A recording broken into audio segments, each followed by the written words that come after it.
Nostalgia never betrayed me, ever in the history of ever. Hey there everyone, this is Raukau and we're playing World 3 of VIP 1. The Horrifying... I remember the original level translation has like slang term for etc. at the end there. This has a fill-in-the-blank meme. It best translates to the horrible blank, where the player fills in the blank. Oh, well, okay, then it's just a horrible level with the things the peeps find horrible. I guess it's kind of a weird level concepts to put on World 3. I don't know how the VIP crew, like, place their levels. Like, they're relatively themed, and they do follow roughly the theme of the original Mario world, but I do wonder, like, how, like, if they're well, they are relatively ordered in difficulty, too, so I guess they just had a lot of tricky hard level. I actually don't, well, yes, there is a lot of tricky hard level, actually, when you think about it. But not that much, but, you know, stuff, and also, sometimes, arguably, things. Oh man, Rex, you're so happy. I remember I call these things vending machines because they went up and down a lot, and sometimes scary things. It made a lot of sense back in, wow, that worked. My ODST there to, oh shoot. To, you know, dodge the truck worked flawlessly. I always called it an apple truck for some reason. I'm not sure why. I'm going to blame the economy, because that's better than actually thinking about my product. Here I don't mind the cutoff, because I think it looks neat with the world that sinks. I think it looks neat with the world of I'm pretty adept at the, you know, interactive entertainment featuring a man with a very large round head. It's pretty great. If his head was any other shape, it wouldn't work. Hey there, Rex statue. I have collected you and put you in my pockets of things that I collect. Congratulations! You are running between the time and the space. This is a castle. Wow! It's cold! This is a castle that's pretty hard and has 2 exits. It's pretty great. There's even, you know, power-up filter right at the start. It's very overt about it. It's pretty... I do believe you need to go here to get a thing. You also get power-ups, which is kind of useful. Oh man, it's a slippery platform place.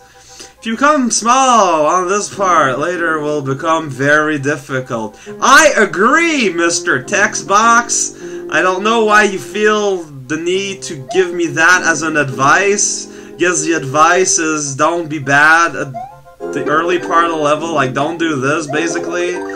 Play the level correctly, basically, as I'm doing a pretty bang-up job demonstrating here, using abilities. Well, it's okay, I'm allowed to die a few times while I'm trying to understand the shape and things of the world. Sometimes you just gotta run a little bit before you can go anywhere. Enough with this game and stuff going downwards. Right, Koopa Man? You're not a Koopa at all. Well, you're kind of are a Koopa. I'm assuming you've got a, whoa, crazy meme name, but I don't remember if you have one. Like that guy, you know, he's that guy. Well, technically he's daddy cool. Whoops! And I just fell off the slippers. Oh no.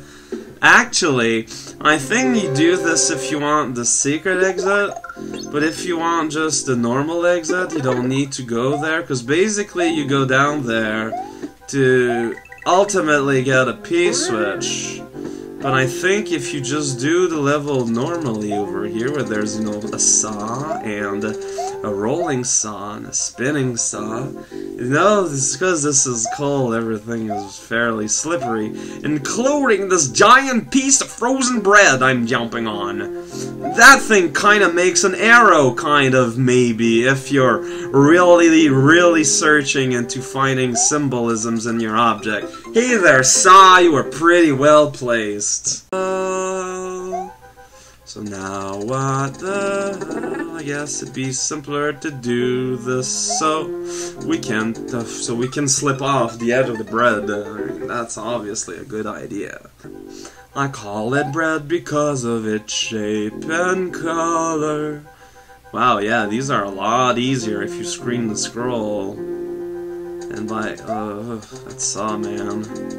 I just can't trust a saw no more. Not ever since that fateful day back in 1952, where I was betrayed by a saw. Oh! It went all saw, and I just could not live with myself no more. Looks like I'm keeping the screen scrolled here. It's kind of helpful in some fashion, because I'm like, man, this is kind of scary on. So basically, you need to go in that little icy passage, because here you need to bring a P-switch to go over there. Oh, there's power-ups here.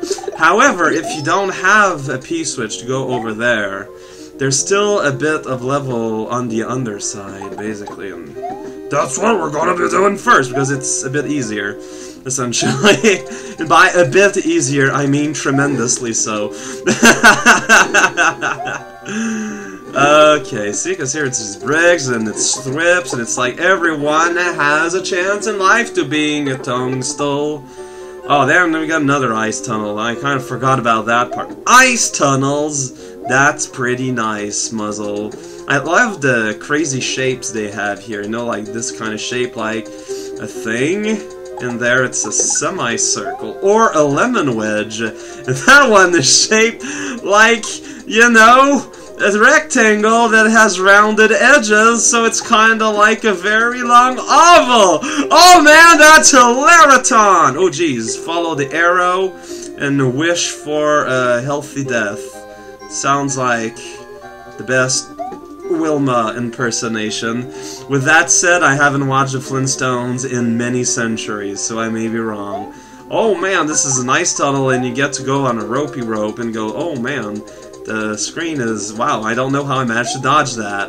It's very informative let's play here. And also there's a little star thing in made of lime. It's pretty great. It's like, hello, I'm a little star thing made of lime. There's a switch up here. Run! It's the Red Switch Palace. It's easier to get the gimmicky Switch Palace where you gotta race to get to the end on time than to be the level legit in Access World 5 too, I guess. Wow, I'm pretty good at video games. But I made it in time! They call me Made It in Time Charlie Brownface! And you even get a shell. Basically, you get a one-up opportunity. It's kinda nice, actually. You just throw this up here, then you press the little switcher on, and then you can watch the lives rack in. And by rack in, I mean we're gonna have time to get, like, a few, but not that many.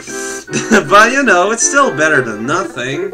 Brought me back the legendary 60-meter o'clock meter. By far the most legendary of meters. Now there are red blocks, hooray! I'll certainly keep having fun with Boone, Mr. Narrator, with blocks in the way. Don't worry. Man, the texts in some of these text boxes are just adorable. I love it. I don't love as much having to do the secret, well, the real exit of this world.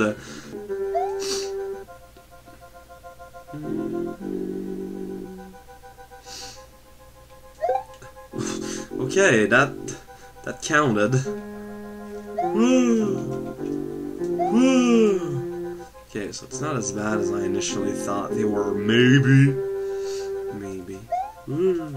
Scary nonetheless. Kind of scary-esque. Slightly, perhaps. Chocolatey, always. Trying to live my way the way I lived my life. In a sack of flour with a lot of light. Wow, that was pretty well placed munch. Ah, jeez, really? How did I manage to do that? Parody of good taste. Wasn't their daddy cool here earlier? Guess he went on vacation. Can't say I blame him. Forever blaming, forever and always. Here it's pretty dark because you gotta go, oh man, you gotta go on the edge, and you gotta go, whoa, you gotta go on the edge. Remember, it's all slipper-on, so it's slippery. You know, the adjective kind of describes an... Oh, wait, I think I'm supposed to stay down there, because now I don't know where the platform's at. There's a moon there, though. Some guy, something else to count. Oh, here, like, they're just there to scare you and possibly hurt you if you're big, but if you're small, you're fine. The reason why I want to be big is for down there. There's a really, literally, kind of hard jump. You could go down that shaft over there, but it doesn't actually help you. And here you need to somehow make this jump here. It's pretty great.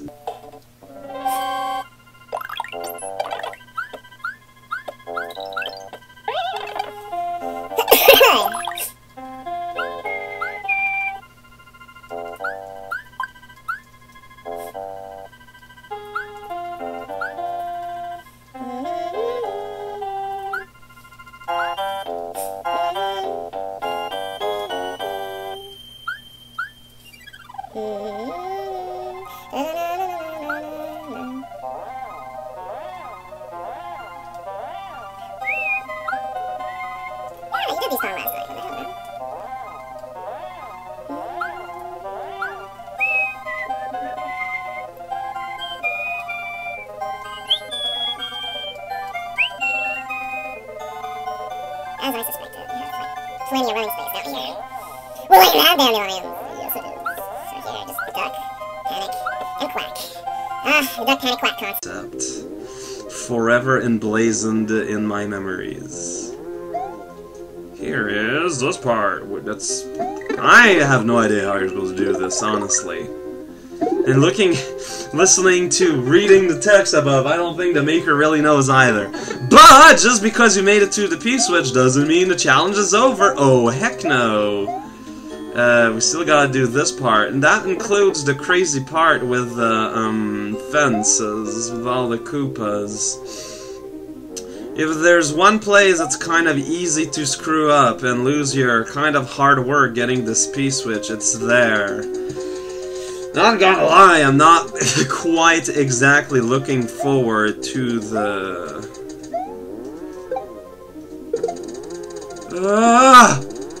Wow, last minute Johnny, they call me that in very explicit situations, but none other. I think I'm gonna keep the screen scroll going on just for the section while I try to survive amidst trepidations. If I want to. I certainly can. So this is the part where you press the switch and goes like, oh man, I press the switch, and then you can go forward, but I'm afraid of seeing that and I might do kill me. Well, I don't know why things want to kill me, but there's a midpoint, hooray. So yeah, there's a midpoint in this level. It's there. It's pretty great. Also, you get like 3 of your VIP coins in one store-bought location. It's pretty great. All the other ones are earlier in the level, so I guess I'm not getting them. So this is the second half, which is completely different. It's pretty great. There's a switch up here. I think you want to press it, but I'm not certain. That's a generator. Oh man, a generator. Oh yeah, I guess you do want to press that switch. It makes this a lot easier. It's like, oh man, making things easier for daring to explore at. Hey, look at this VIP standby! Ceiling... Oh, another moon. Wow, this is an astrological nightmare. So yeah, this is a VIP standby. The ceiling made of switches with switch-related blocks forming the ground. With a generator. Well, a generator is usually optional. I'm pretty good at video games, by the way. I have to repeat it, because I'm part of the whole, you know, computer screen mafia, so I really want that one guy to break his so I can get my cut, you know? This was all obviously on purpose to check out where we respawn. We spawn down here. It was really worth checking out. So that means I gotta return there without any hits whatsoever. Oh man, that's gonna go well. Jeez, okay, if you say so. If you say so. I guess I'm still gonna press that switch. Is there like not a power-up anywhere? That kind of makes me sad. I forgot where the fireballs erupt. It's pretty great. Huh. Basically.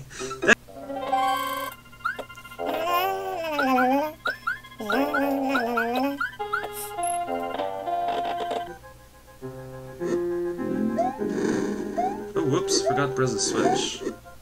Will that change anything? Well, here it's all in the same patterns anyways. Maybe if I do this, I can, like, make the... Basically, it makes it a lot easier for me to tell what's going on ahead of time. And it lets me see the fireballs way earlier. So that's useful, if anything. And bouncy potobos don't seem to spawn for some reason. That's useful. Yeah, what up with that? That's kind of weird. Again, I'm not gonna complain, it's just kind of weird. Oh boy, now this sort of shenanigans. Where's the potobos? Okay, so you're at the edge, and there it's at the second. So, there it's at the second, and mean... Okay, whoa, playing with fire and slant of ice.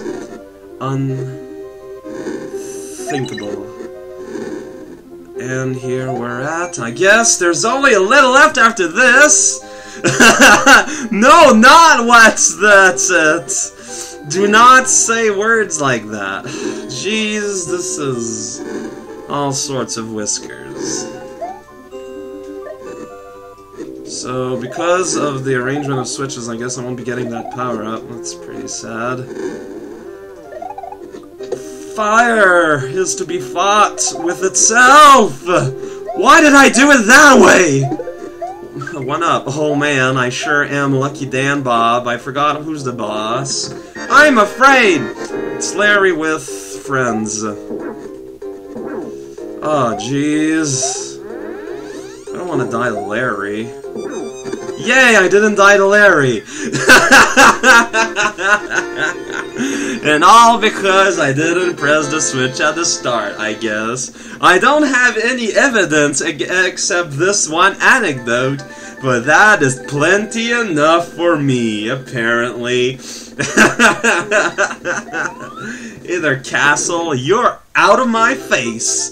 He floored Koopa Kid Larry. Oh, jeez. And Murmur. I'm so bloody pissed. Now I'm looking back on it. That's true. He got a dose of the Joker gas, so he can only do that column 3 emoticon face. It's fairly tragic. Now, normally there's World 5 here with some English going on. However, we just finished World 3, so logically, next time we're going to be doing World 4, because that's how logic progresses in this world. So, this is raocow playing VIP1. Join me next time when we go in creepy brushing woods. You see, it's brushing because there's a lot of brush in a forest, but at the same time they're blushing, and that pun doesn't make sense if you're speaking in English. That ghost house, it is gray. But you haven't noticed that one.